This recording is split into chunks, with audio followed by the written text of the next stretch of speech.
नमस्कार दोस्तों, स्वागत करती हूँ आपका आपके अपने YouTube चैनल पर जिसका नाम है अर्चना सुनाती कहानियाँ। तो चलिए कहानी शुरू करते हैं।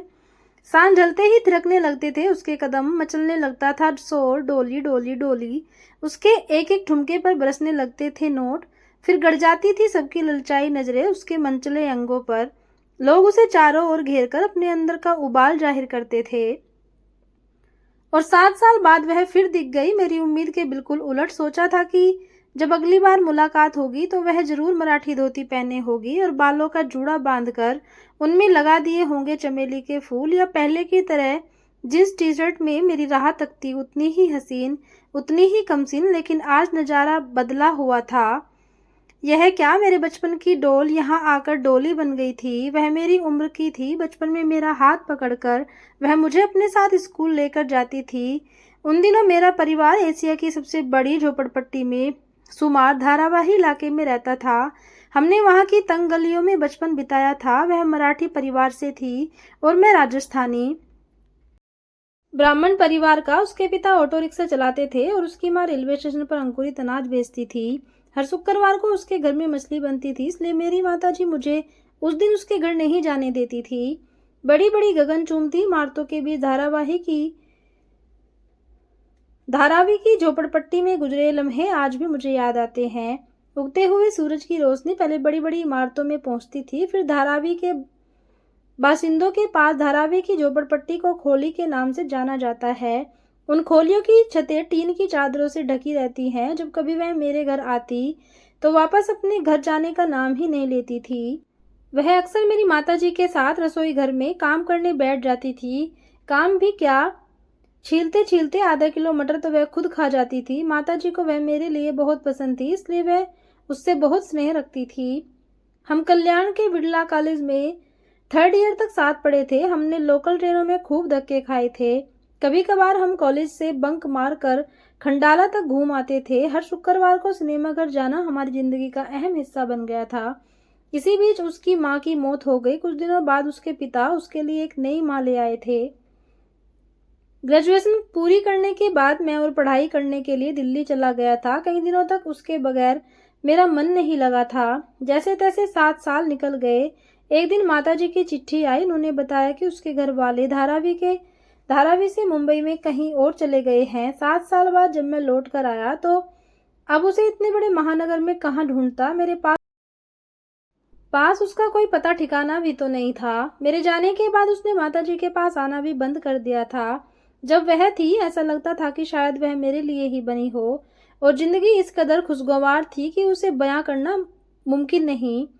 मेरा उससे रोज झगड़ा होता था। गुस्से के मारे मैं कई दिनों तक उससे बात ही नहीं करता था, तो वह रो रो कर अपना बुरा हाल कर लेती थी। खाना पीना छोड़ देती थी, फिर बीमार पड़ जाती थी, और जब डॉक्टरों के इलाज से ठीक होकर लौटती थी तब मुझसे कहती थी, तुम कितने मतलबी हो, एक बार भी आकर पूछा नहीं कि तुम कैसी हो। जब वह ऐसा कहती तब मैं एक बार हंस भी देता था और आंखों से आंसू भी टपक पड़ते थे। मैं उसे कई बार समझाता कि ऐसी बात मत किया कर जिससे हमारे बीच लड़ाई हो और फिर तुम बीमार पड़ जाओ, लेकिन उसकी आदत तो जंगल जलेबी की तरह थी, जो मुझे भी गोलमाल कर देती थी। कुछ भी हो, पर मैं बहुत खुश था, सिवा पिताजी के, जो हमेशा अपने ब्राह्मण होने का घमंड दिखाया करते थे। एक दिन मेरे दोस्त नवीन ने मुझसे कहा, यार पृथ्वी, अंधेरी वेस्ट में रेड क्रॉस नाम का बहुत शानदार बियर बार है। वहां पर डोली नाम की डांसर गजब का डांस करती है। तुम देखने चलोगे क्या? एक आध घूंट बियर के भी मार लेना, मजा आ जाएगा। बियर बार के अंदर के हालात से मैं वाकिफ था। मेरा मन भी कच्चा हो रहा था कि अगर पुलिस ने रेड कर दी तो पता नहीं क्या होगा। फिर भी मैं उसके साथ हो लिया। रात गहराने के साथ बियर बार में रोशनी की चमक बढ़ने लगी थी। नकली धुआं उड़ने लगा था। धमाधम तेज म्यूजिक बजने लगा था। अब इंतजार था डोली के डांस का। अगला नजारा मुझे चौंकाने वाला था। मैं गया तो डोली का डांस देखने था, पर साथ ले आया चिंता की रेखाएं। उसे देखते ही बार के माहौल में रूखापन दौड़ गया। इतने सालों बाद दिखी तो इस रूप में। उसे वहां देखकर मेरे अंदर आग फूट रही थी। मेरे अंदर का उबाल तो इतना ज्यादा था कि आंखें लाल हो गई थी। आज वह मुझे अनजान सी आंखों से देख रही थी। इससे बड़ा दर्द मेरे लिए और क्या हो सकता था। उसे देखते ही उसके साथ बिताई यादों के झरोखे खुल गए थे। मुझे याद हो आया कि जब तक उसकी माँ जिंदा थी तब तक सब ठीक ठीक था। उनके मर जाने के बाद सब धुंधला सा गया था। उसकी अल्लड़ हंसी पर आज ताले जड़े हुए थे। उसके होठों पर दिखावे की मुस्कान थी। वह अपने आप को इस कदर पेश कर रही थी जैसे मुझे कुछ मालूम ही नहीं। वह रात को यहाँ डांस का काम किया करती थी और रात की आखिरी लोकल ट्रेन से अपने घर चली जाती थी। उसका गाना खत्म होने तक बियर की पूरी 2 बोतलें मेरे अंदर समा गई थी।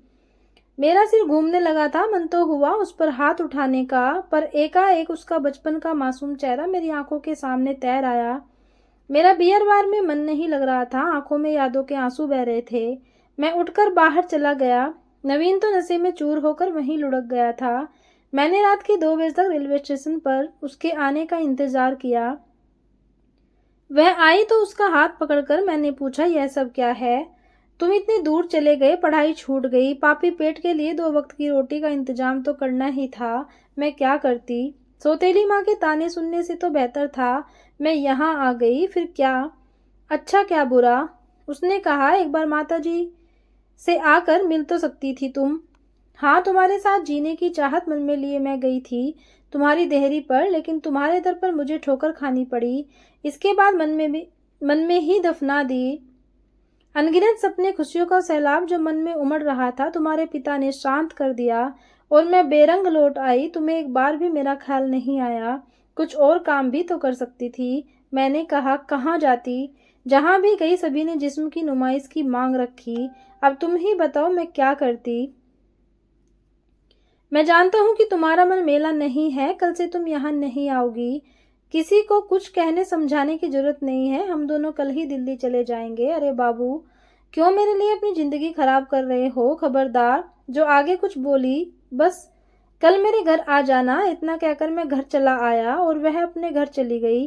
रात सुबह होने के इंतजार में कटी। सुबह उठा तो अखबार ने मेरे होश उड़ा दिए। एक खबर छपी थी, रेड क्रॉस पार्क की मशहूर डांसर डोली की नींद की ज्यादा गोलियां खाने से मौत। मेरा रोम रोम कांप उठा। मेरी खुशी का खजाना आज लुट गया और टूट गया प्यार का धागा। शादी करने के लिए कहा था, बनने के लिए नहीं। मुझे इतना पराया समझ लिया तो मुझे अकेला छोड़कर चली गई। क्या मैं तुम्हारा बोझ उठाने लायक नहीं था? तुम्हें लाल साड़ी में देखने की मेरी इच्छा को तुमने क्यों दफना दिया? मैं चिल्लाया और अपने कानों पर हथेलियां रखते हुए मैंने आंखें भींच ली। बाहर से उड़कर कुछ टूटे हुए डैने मेरे पास आकर गिर गए थे। हवा से अखबार के पन्ने भी इधर उधर उड़ने लगे थे। माहौल में फिर सन्नाटा था, रूखापन था, गम से भरी हुई सुबह थी वह।